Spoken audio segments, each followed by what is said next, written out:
सत श्री अकाल, नमस्ते, आदाब मेरे सभी भाइयों को। तो आज आपका भाई संधू बैकपैकर एक लंबे इंतजार के बाद आप सभी लोगों के सामने हाजिर हो गया है। आज मैं आपको कुछ बातें ऐसी बताने वाला हूं परमिट्स के रिगार्डिंग और वीजा के रिगार्डिंग कि आपको क्रोएशिया से परमिट कैसे मिल सकता है और वीजा कैसे मिल सकता है। और जिन लोगों के परमिट फंसे हुए हैं, जिन लोगों की वीजा स्टैंपिंग नहीं हो पा रही या रिफ्यूजल आ चुकी है, कुछ भी एरा गैरा, आज मैं आपको सब कुछ एक एक बात निचोड़ के क्लियर करके जाऊंगा। मेरे इस व्लॉग के साथ जुड़े रहिए। लाइक शेयर सब्सक्राइब रुकना नहीं चाहिए, कमेंट रुकना नहीं चाहिए, और डिस्क्रिप्शन में मैंने लिंक्स दे रखे हैं, उसको ज्वाइन कर लो और बढ़िया सी अनाउंसमेंट सुनने को तैयार हो जाओ। तो चलिए वीडियो की शुरुआत में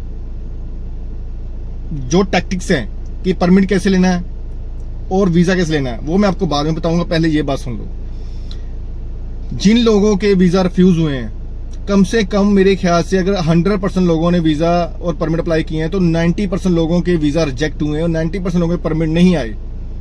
चाहे वो कंस्ट्रक्शन में थे, चाहे वो स्किल्ड बंदे थे, उनके भी वीजा नहीं आए। और वीजा ना आने का कारण, परमिट ना आने का कारण थी कंपनीज।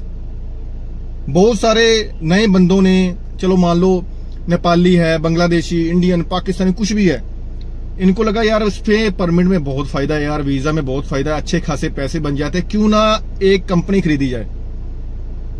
कंपनी खोलना कोई मुश्किल बात नहीं है क्रोएशिया में।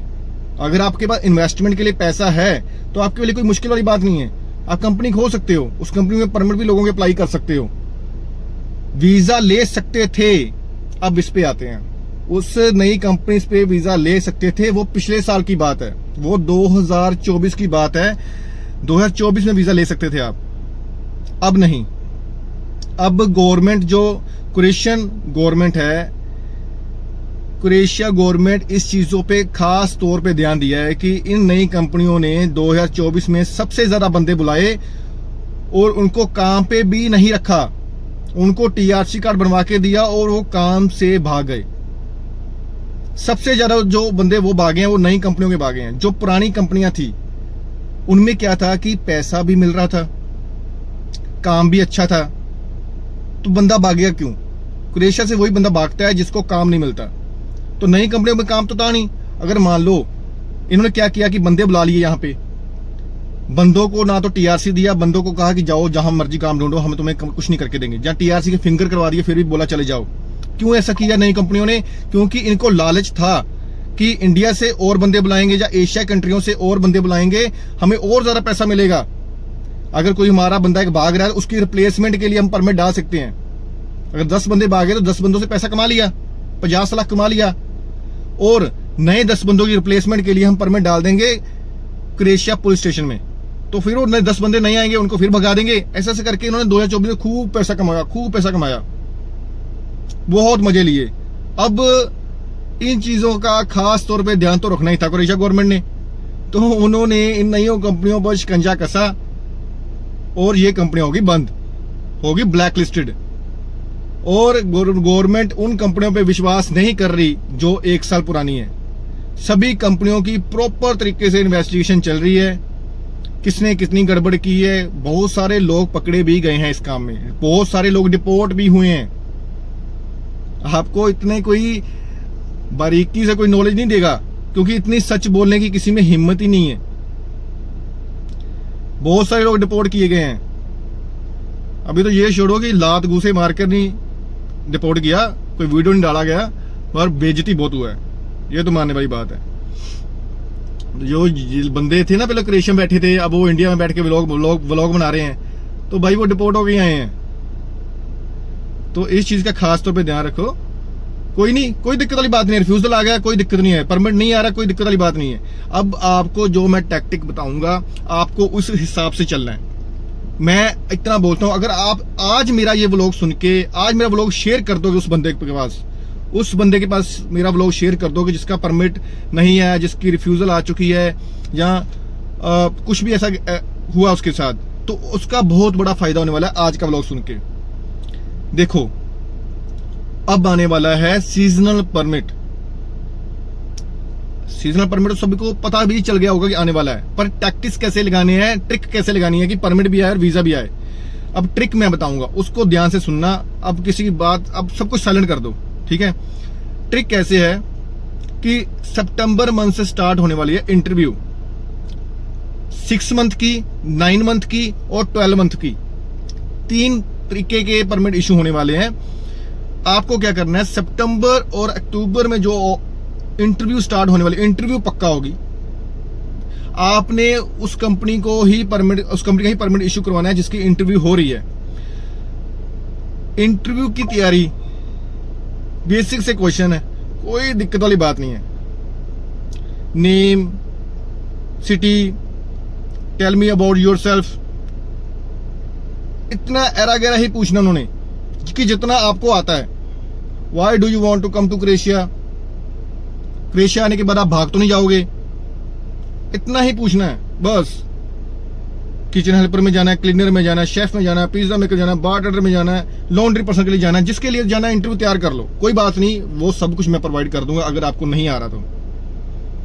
अगस्त के एंड में, सितंबर में जब इंटरव्यू स्टार्ट होगी अपने पेज में डाल दूंगा, वो आप तैयारी कर लेना।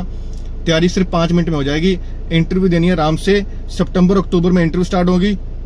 जिस काम में जाना है, जिस काम में आपका जाने का मन है, देखो ये सभी काम आप सब लोग कर सकते हो, कोई मुश्किल काम नहीं है। जिस काम में जाना है उसके लिए तैयारी कर लो। हाँ, 3 मंथ का कोई भी बंदा परमिट मत अप्लाई करे। अगर कोई 3 मंथ का आता है उससे पहले बात कर ले कि 3 मंथ के लिए मैंने परमिट अप्लाई नहीं करना, 6 मंथ, 9 मंथ और 12 मंथ के लिए अप्लाई करना। 12 मंथ सिर्फ जाता है कुक के लिए, शेफ के लिए, पिज्जा मेकर के लिए। 6 मंथ जाता है ये क्लीनर वगैरह सब के लिए। इंटरव्यू की तैयारी करो, इंटरव्यू दो, और एक कंपनी में इंटरव्यू नहीं देना, यही तो ट्रिक की बात है। एक कंपनी में इंटरव्यू नहीं देना, उसको अपने एजेंट को बोलना है कि सर मेरे को एक कंपनी में इंटरव्यू नहीं देना, मेरे को 2-3 कंपनियों में इंटरव्यू दिलवाओ। अगर एक कंपनी का नहीं आता तो दूसरी कंपनी का आ जाएगा, अगर दूसरी का नहीं आता तो तीसरी कंपनी का आएगा ही आएगा। इंटरव्यू हो जाता है सितंबर मंथ में या अक्टूबर के मिड तक हो जाता है तो आप सही ट्रैक पे हो। अक्टूबर के एंड में भी हो जाता है तो कोई भी आप सही ट्रैक पे हो, क्योंकि आपका जो परमिट है दिसंबर, जनवरी और फेब के मंथ में आ जाना चाहिए किसी भी हालत में। दिसंबर, जनवरी या फेब के मंथ में आपका परमिट आना चाहिए, तभी आपका वीजा ऑन टाइम ग्रांट होगा, क्योंकि तब भी 90 दिन लगेंगे। अगर फरवरी, फेब में भी आता है तो मार्च, अप्रैल, मई मंथ तक या जून के मिड तक आपका वीजा लगना चाहिए। अगर आपको 100% सक्सेस रेशो के साथ वीजा चाहिए, और जो भी बंदा कंपनी के लिए अप्लाई कर रहा है, एक बार कंपनी पे ध्यान जरूर देना। कंपनी वॉल क्रोएशिया पे जाके कंपनी जरूर चेक करना, उसका ग्रेड क्या है, कितना उसने अब तक व्यापार किया है, चाहे वो 2020 से ओपन है, 2025 तक उसने कितना टर्नओवर किया है, किस साल उसकी बैड इंपैक्ट रहा था, ये सब कुछ चेक करना। और कितना टर्नओवर है, 10,000 यूरो के पार ही उसका टर्नओवर होना चाहिए। 10,000 यूरो से कम वाली कंपनियां तो वैसे ही वो बंद कर देते हैं, वैसे उस कंपनी में भरोसा नहीं है। कंपनी का टर्नओवर चेक करो। कुछ कंपनियां ऐसी हैं जिसका turnover 2,26,000, 3 lakh, 1 lakh euro turnover रहता है। कंपनी अच्छी ढूंढो, कोई दिक्कत वाली बात नहीं है। अगर मेरी हेल्प की जरूरत है मैं हेल्प करूंगा। अब तक जिन लोगों के व्हाट्सएप के मैसेजेस के मैंने जवाब नहीं दिए, चलो उसके लिए वेरी सॉरी भाई। कम से कम 700-800 मैसेज है, मैं इतने नहीं चेक कर पाया, ठीक है। तो मैं भी कुछ अपनी लाइफ में बिजी था, थोड़ा डिप्रेस था किसी कारण की वजह से। अब मैं तो आपकी हेल्प कर सकता हूँ, आप मेरे उस चीज के लिए हेल्प नहीं ना कर सकते, उसके लिए मेरे को लड़ना पड़ेगा ना। तो उसके लिए वेरी सॉरी अगर मैं किसी का जवाब नहीं दे पा रहा। चलो इन फ्यूचर बहुत सारे लोगों का जवाब देने की कोशिश करूंगा। आज का व्लॉग सच बताना, कमेंट में जो बताना आज का व्लॉग जो मैंने बनाया है, अगर किसी बंदे ने बनाया है तो मेरे को सच बोलना कि जो मैंने आज आपको बात बताई है। हर कोई वीजा की अपडेट देता है, अच्छी बात है, हेल्प कर रहा है, सब बहुत अच्छे यूट्यूबर भी हैं, और बहुत कुछ यूट्यूबर ऐसे भी हैं जो तुगलक खान अपने को समझते हैं, कुछ होता तो हो नहीं उनके पास, चलो उनकी छोड़ो बात। तो सीधी सी बात है कि टाइम की वैल्यू रखना। बस ये मत सोचना कि टाइम आपसे हाथ से निकल जाए। दिसंबर में आप इंटरव्यू देते फिरो, सोचो कि फरवरी में परमिट आ जाएगा, मई में फ्लाइट हो जाएगी, नहीं। टाइम के हिसाब से चलना है। सीजनल परमिट अब लास्ट बार आने वाला है क्रोएशिया में, उसके बाद अगर सीजनल परमिट निकल गया अगले साल 2026 में मई मंथ के बाद, मत सोचना कि आपको वीजा मिल जाएगा, वो भी क्रोएशिया से। बहुत दिक्कतें क्रिएट होने वाली भाई, बहुत दिक्कतें। एक कंपनी में इंटरव्यू देके मत बैठना, 2-3 में देना, साला अब की बार क्रोएशिया पार होना चाहिए। ये लास्ट ईयर का एंडिंग बता रहा हूं, जितने बंदों ने अप्लाई कर दिया मैं 100% गारंटी के साथ लिखूंगा। ये जून जुलाई इतना बेकार था ना कि मैं क्या ही बताऊं। अब जो सितंबर, अक्टूबर, नवंबर, दिसंबर, जनवरी, फरवरी, मार्च और मई मंथ तक तो इतना काम है ना, इतना काम है कि जितने लोगों का रिफ्यूजल है मुझे लगता है सबके सब निकल जाएंगे। और कोई भी चिंता करने की जरूरत नहीं है। मैं बैठा हूं, इंटरव्यू की तैयारी करवानी है, मैं कोई पैसा नहीं ले रहा, कोई 200 नहीं ले रहा, 500 नहीं ले रहा, 800 नहीं, 1000 नहीं ले रहा, फ्री में कराऊंगा। ठीक है, थैंक यू।